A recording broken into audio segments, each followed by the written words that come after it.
Before we do the move semantics, we better understand better what happens when you call functions and when you pass arguments to them, and how you decide what which version of a function you want to call. What is name resolution? When you find the name of a variable or the name of a function, the compiler needs to identify what you're talking about. What is that symbol? And to do so, it goes into a set of different into an algorithms, basically. That first it looks at the arguments of the functions, and it goes into argument dependent lookup is the first thing that happens. Then it employs template argument deduction. And if there's not a single solution, so you have many functions, for instance. Okay, I touched my microphone again. I hope everything's cool. So, and then if you have multiple functions that that can be used for a given call, then there is overload resolution where the compiler decides which one is best. If everything fails, so for instance, you cannot choose which function to call, or if there's no function that can be used, then it will produce a compile error. It's important to read the compiler error from your compiler to understand what's going on. If something is ambiguous, it will tell you all the different options, or if you cannot find the matching candidate, it will tell you why those candidates are not good for it. So there are two types of name lookup in C++, unqualified and qualified. And this shows up in error messages all the time.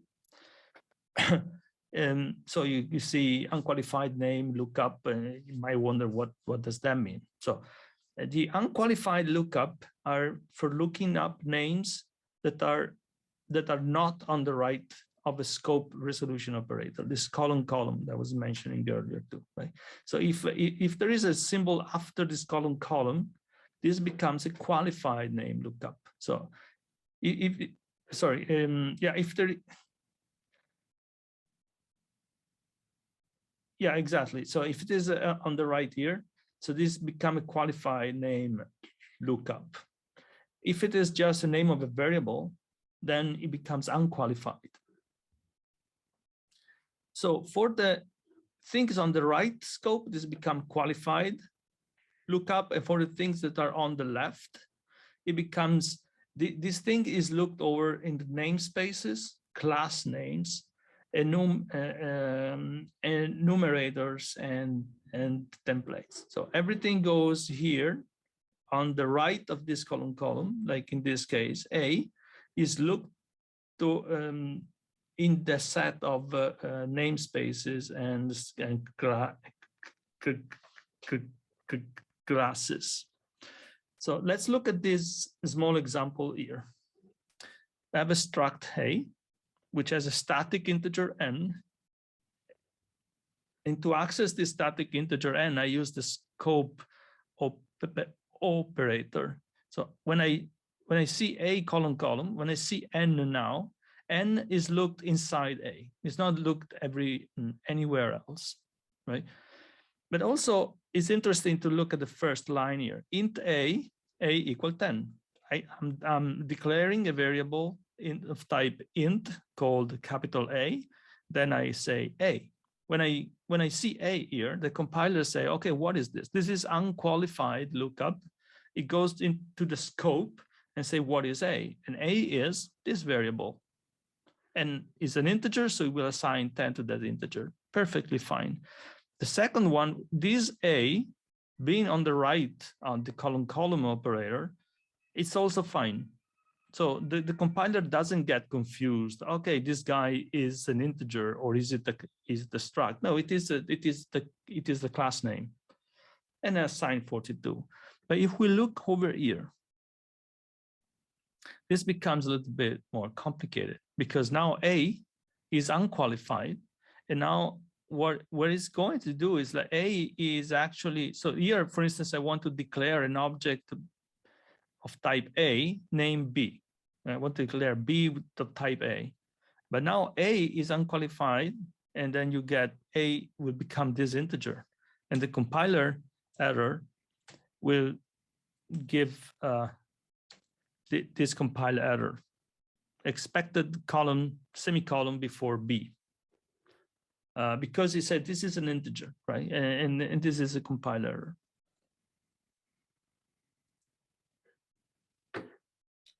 Oh, wait, I have a question in the chat. If overload resolution works and compilation passes, is there still a possibility of runtime errors? If there is, will it be the case for using explicit? I think there are two different things. So sometimes overload resolution can be difficult if we have like 10 different versions of the function and you need to identify which one you want to call in a particular case. You need to be careful, right? And it might be difficult to find out. There might be a case where using explicit helps because it just forces you to do the right thing. But if explicit was the reason, you will have the same compile error issue because you would say this can be converted to this or to that, and the compiler doesn't know which one to pick. So, okay. So if I want to really instantiate B of type A, what I can do is to turn this into a qualified name lookup. So I put column A, and this becomes, and then B. In this case, on the right, this becomes a qualified lookup, a qualified lookup on the root namespace. The root namespace is basically, it doesn't have a name, but it is going to look at the global scope basically for something named A, either a namespace or a class, and then you instantiate the object.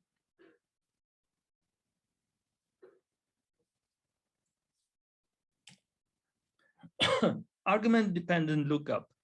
So does anybody knows why cout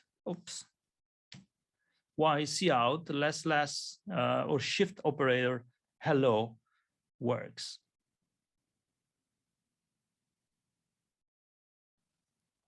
I'm waiting for a few seconds. Maybe someone knows, or maybe no one thought about it, which was my case. I never thought about this example. It's quite cute. Yeah, Alessio wrote, right, the functional equivalent for this guy is operator shift std cout hello, right? This is a function call. It's an infix notation for this function call. Then the function is called operator shift, and you pass the two arguments std cout and hello.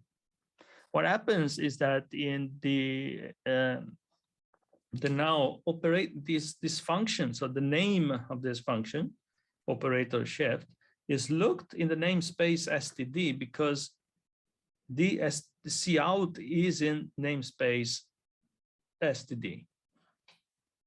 All right.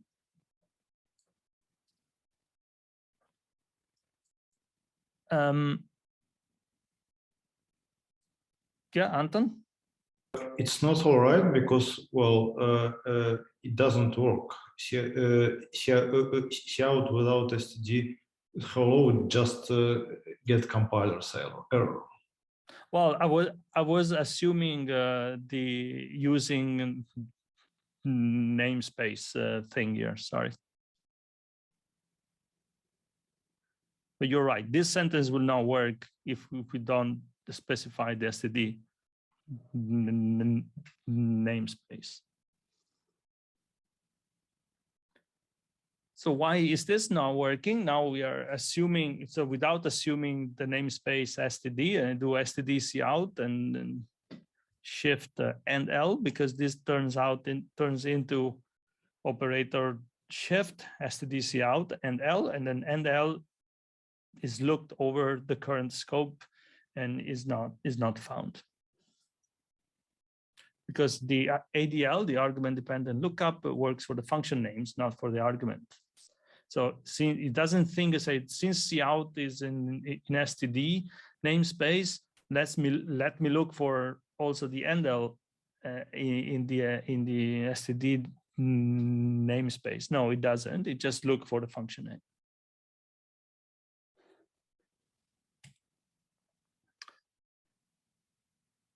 Okay, so suppose that you want to do something cool, right? You want to take the for each algorithm in the standard template library, that you want to basically shade the std library version to run your own version. And so what you do, you define a function in your global namespace, and you pass the iterator, begin and end. You pass the function that you want to apply, and then inside here I actually calling std for each. And then in my main, I want to run std. I want to create a vector and then running my version of for each. And this, of course, doesn't work because v is an std vector type. So the function for each is first looked at the argument dependent lookup. So this version that I developed is never called, right? You always call the std version. So in order to call your own, you need to make the qualified lookup for each. So you add those column, and you call your own version. Of course, this defeats the your trick, right? Because it's not anymore something that you can inject in the code of the user without the user knowing, for instance. So ADL can be used for good. I have a quick example here. I have two namespaces, y and x and y, and both of them define a struct a and a function foo that takes the argument a, right? And now in my main, I want to create an object xa, which is the a in the namespace x, and a ya, which is my a in the namespace y, right? So this guy is this, and this guy is this guy. And now I want to call a function and passing these objects. And this function is simply like forwarding another call. It's calling foo, right? Now it's not telling in which namespace foo is. And this works as expected in the sense that when I call from xa, goes into the first implementation.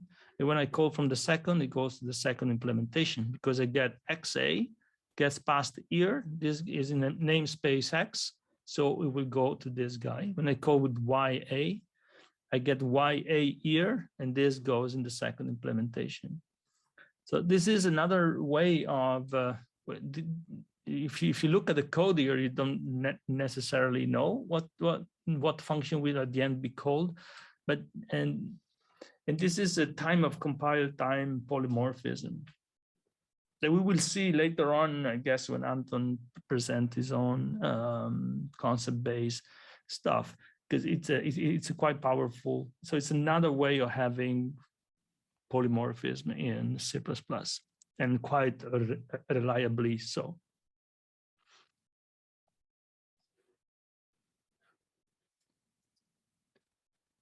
So let's go into overload resolution. So we are assuming that there are many functions with the same name and different signatures or different arguments that goes in and out. The arguments that goes out don't matter, but the arguments that goes in are important. And now we want to see, if I have many versions of a function, which one do I pick? Which one is the compiler picking for execution? So let's see, if I call foo 3,4, and I have three signatures, one takes two integer, one takes a float and an int, and the other one is a template. So the first type is whatever type, and the second one is an integer. Which version of the function foo would be called? Does anybody want to share? 1 and 3. Yeah, well, good. You got 50% right. It's actually only one. The reason why it's only one, so Yeah, right. It's only 1 because 3 and 4 are integers, are actually int. So here you pass int and int, and it will be straight there. You just pass the argument. You have the signature. In this case, I need first to deduce the type of this integer, substitute it here, and then I have a valid function to call. But I need to do some extra work, right? I need to deduce the type. So it's not so simple. So this one is actually simpler. I don't have to do absolutely nothing to call this function. If I go for 3 and 3.4 and 4.3, which function do you think is going to be called? Anyone wants to try to guess?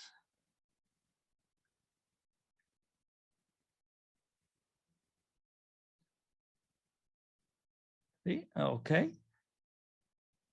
Yeah, no, none. Yeah, all right, good. Started getting animated. Well, actually, it turns out it's 1 again.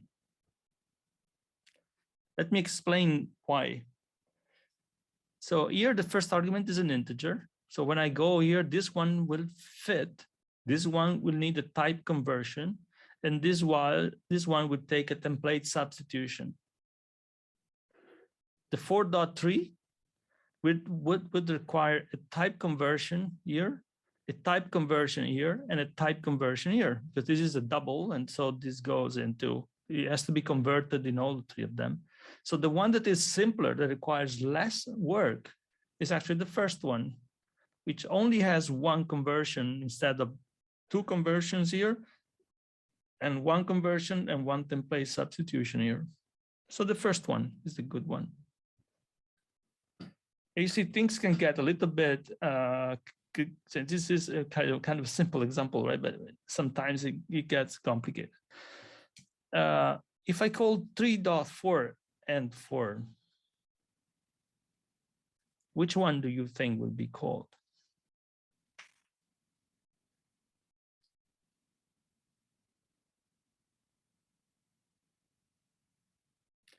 Okay, you have Arpita with 2 and 3, and the other one, many others say 2, and Arpita wins because she had 50% right. Is actually 3. Let's go see why. Let's take the first argument is a double, right? So it's a double, which I need to convert to an int to call the first argument. I need to convert to a float to call the second function.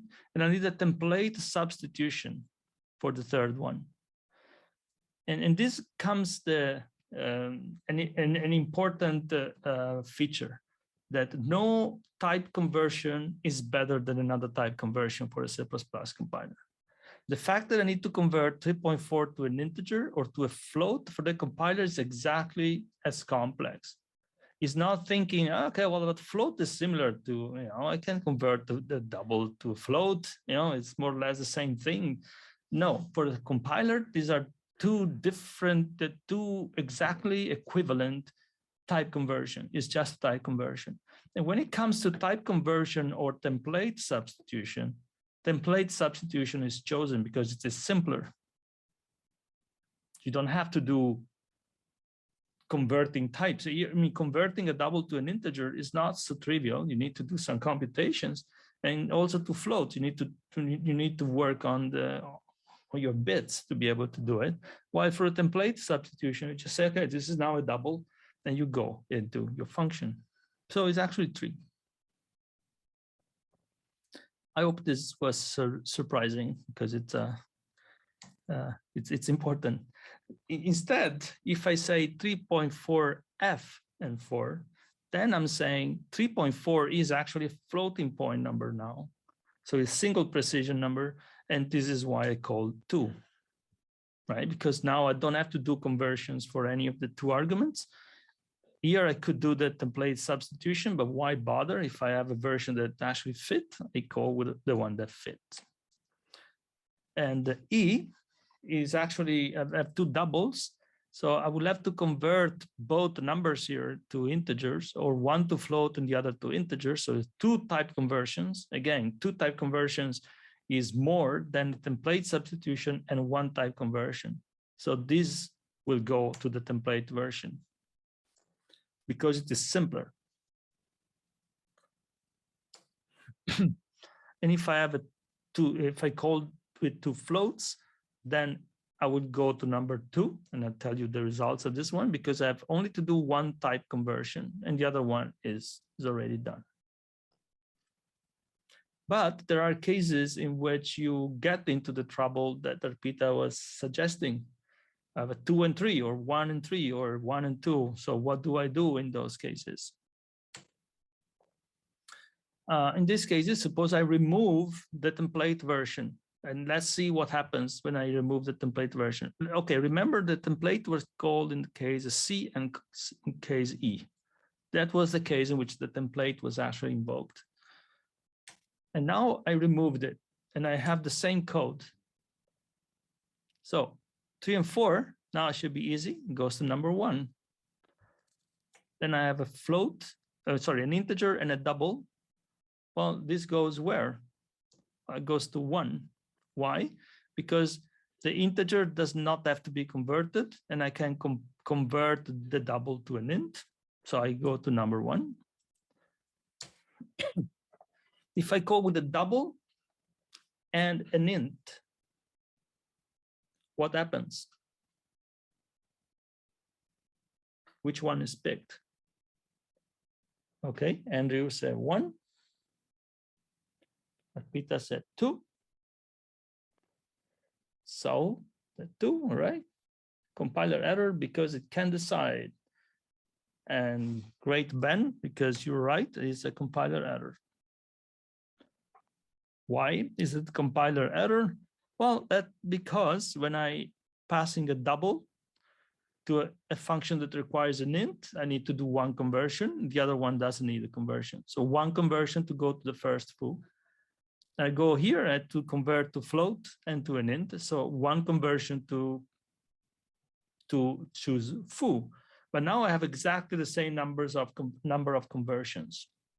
Just one conversion to call, and which one is best? Which one is the conversion that I should take? The compiler is not making that choice.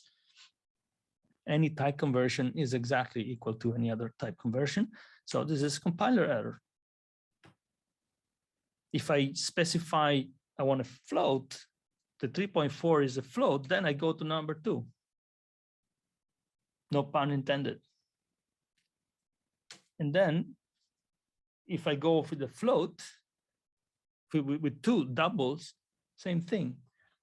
Sorry, isn't the double to float conversion easier than double to int? Yeah, this is what I was saying before. For the compiler, it is not.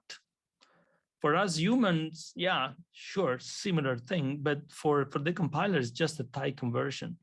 And it doesn't take the responsibility, say, to choose for you which one is the best conversion.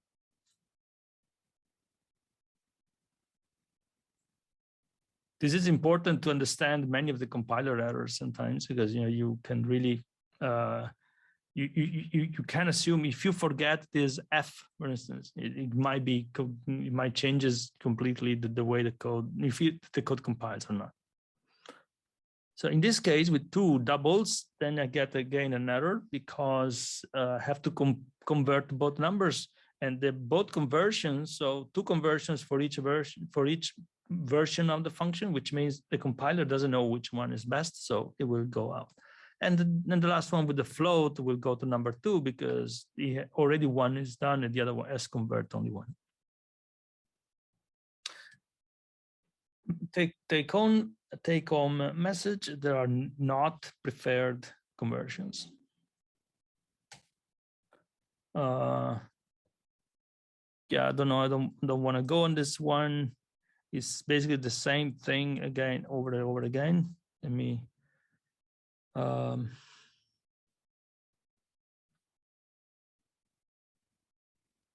Yeah, this is exactly the same error, the same thing. All right, let me check what time is it. All right, so auto and Decaltype. So in C++ 11, we have 2 keywords which are auto and Decltype. So when we work on types, now it's easy. Sometimes you have an integer, you have a double, but sometimes the types can be extremely complicated. For instance, a tuple here, a tuple is a sequence of different types.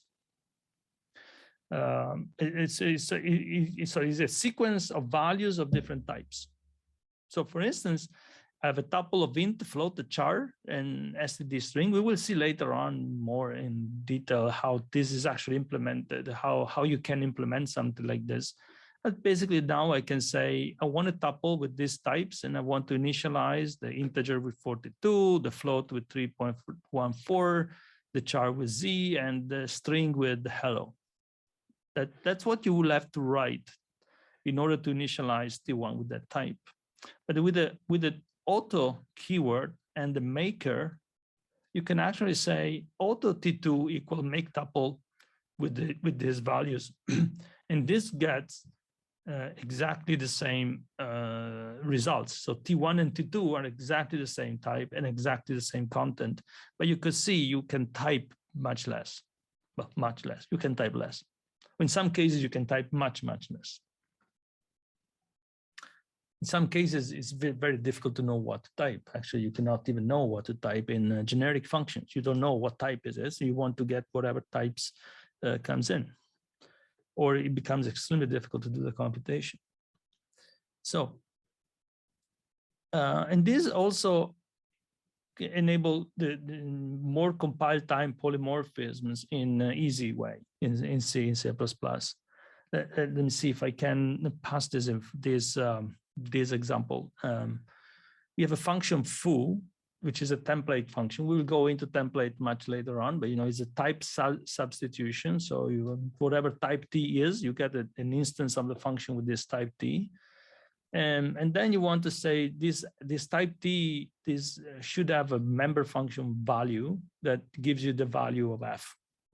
So you are assuming, so saying whatever you give me, whatever function f, whatever f object of type T has, that you pass me must have a dot value.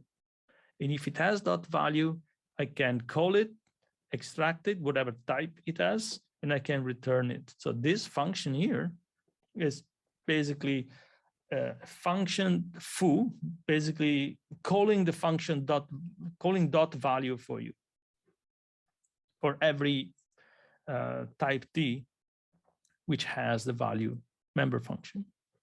So in the old days, you will have to add an additional requirement, for instance, if you wanted to do that. So for instance, you have to say, well, whatever type T you give me, it should have the value member function, but also a value type member. So something that tells me what the results of this is. Otherwise, I cannot get it. And so instead, you have to do at this point, you have to say that I want to return this value type, and I have to return, and I have to get the type of X to be this type, etc. So it gets more complicated, it gets more verbose, and you have additional requirements to your to your type T. Instead, now we just don't care about having at all this value type, as long as the dot value returns something with some type. Then if that can be assigned to X, then it's all fine. And this is also another type of polymorphism. As you can see, you can have a function that acts on different objects in a way which is completely transparent on how the object is actually implemented. And this happens at compile time. So it's not runtime polymorphism. When I know the type T, the compiler will instantiate a function with that particular for that particular type T. All right, I have a question. Makers also check that the type of the arguments initialization expression is correct against the tuple definition. You mean this type T2 make tuple? So in this case, actually, what happens is that you take the types that are deduced from these guys. So if you want to type a tuple with int reference here, you cannot pass 42, but even if you pass a variable I, you get int and not int reference. So if you want to have int reference here, you have to specifically say here you have to say I want a reference of this. I think I have an example later on, and pretty sure Anton has also examples of this, where this tuple in this case is exactly the same, because this is interpreted as an integer, this as a float, this as a char, and this as a std string. And then you get this one. But if I want a reference to a string or other qualifiers in this type, then I have to explicitly say in my maker what type I want. I hope we'll get into more examples of this later on, and I hope this answered. Yeah, right. Thanks. So the other keyword that was added in C++11 is Decltype. And Decltype retrieves the expression of retrieve the type of an expression. You write an expression and you get the type of it. So Decltype of 10 is int. Yeah, 10 is an integer. If I say Decltype of x and x is an integer, again is an integer, right? Oh, here I have the example with the reference. Actually, I remember. So if I say x plus 10, if I say x is an integer plus 10, you get another integer, is an integer. Curious thing, if I put parentheses around x, this is an interref. And if I say x plus 10 in parentheses, this is still an integer. They're a little bit, these are quirks that hopefully do not bother you. So a function also has a type, right? So if I have a function that returns a function an integer pointer, and that takes a float and a double argument, what is the Decltype of foo? Well, the Decltype of foo is the function type, which is expressed like this. And this is a function that takes two arguments, a float and a double, and returns an integer pointer. I can also define function pointers. So I want a function pointer f that points to a function that takes a float and double and returns an integer pointer. In this case, is a null pointer, but I can assign it to foo, for instance. I can say equal foo here, and I get the f becomes basically an alias for foo. Then Decltype of f is actually this one, which is more complicated. You don't have to understand all of this, but just to know that things exist somehow, that an integer is a function pointer to a function that takes two arguments, a float and a double, and returns an integer pointer. And now what I can do, that this is what, if you want, this is what the C standard also allows you, right? Function pointers. Now I have my same function here, takes an integer pointer, returns an integer pointer and take a float and a double. And I would do Decltype of foo when I construct a float, with the brace initialization, I default construct the float, it becomes 0, and a double again, and I constructing a double, then I calling the function foo. The type of this thing is actually integer pointer. It evaluates, very important point here, I want to stress. It's like it's evaluating the function foo with these arguments and give me the return type of it. So I can check that the return types and integers star. The function is not compiled. The function is not executed here, right? There's no execution. This statement here is not even looked at. The only thing that matters is this thing here, which is the signature. Based on the signature, he selects a float and double, selects this one to overload the resolution. It goes to overload resolution that we saw earlier, and then it will give you the type of the results of this expression. And same thing here. If I call a function pointer instead of calling the function itself. But suppose that my function foo doesn't take a float and a double, but takes a reference to a float and a reference to a double.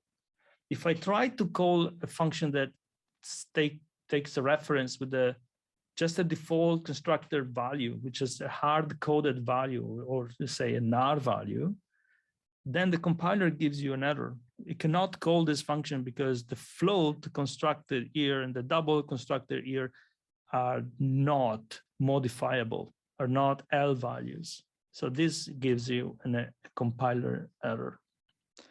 But there is a solution to it. You can do, no, okay, it's not the example I was thinking before.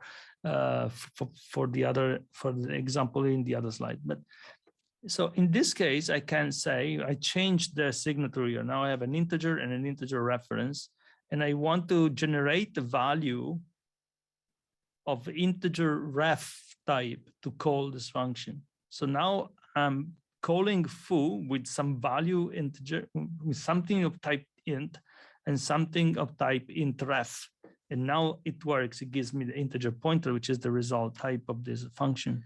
And the Declval int ref just acts as something that gives you back a reference to an integer. Interestingly enough, is that this, again, this function is not compiled, it's not executed. This thing is not, does not actually exist as a definition. In fact, an implementation of Declval, so here, is actually this. There is nothing in there. It's a template. Class T is a function, Declval, which takes a type T. Now we see what templates look like later on. It's just a declaration. So there is no definition provided. This function does not exist, but it doesn't need to exist because this is called an unevaluated context. So this function is never compiled. It's never looked at. It's never executed, even less. It's just to do type computations. There's also Decaltype auto that we'll see in one example that couples the auto and Decaltype somehow, because if I do auto of z here, auto of z will be integer, even though z is an int ref. So if I say auto w equals z, then we'll see w will be an integer. But if I say Decaltype auto, this will be an integer reference. This is useful for generic functions. So I have a function that access an array, for instance. I have a function where I have an array and I access it. And when I access an array, I usually want to have a reference to a value, right? So I might say, give me the value type reference of this function here. So yeah. So in this case, that if I'm only accessing an array, then I get a reference to a value, that's fine. But sometimes, for instance, I want to access something else. I want this notation to give me a proxy object, maybe an object that lives on another computing node on my supercomputer. And I want to be able to access it. And now what I need is actually, I could do Decaltype auto and it will give me, if it is a reference, I get the reference to a value. Otherwise, I will get this proxy object that can act on this other object. And with the same code, right? So the same code that I had before works for both cases. We will see more examples of this later on.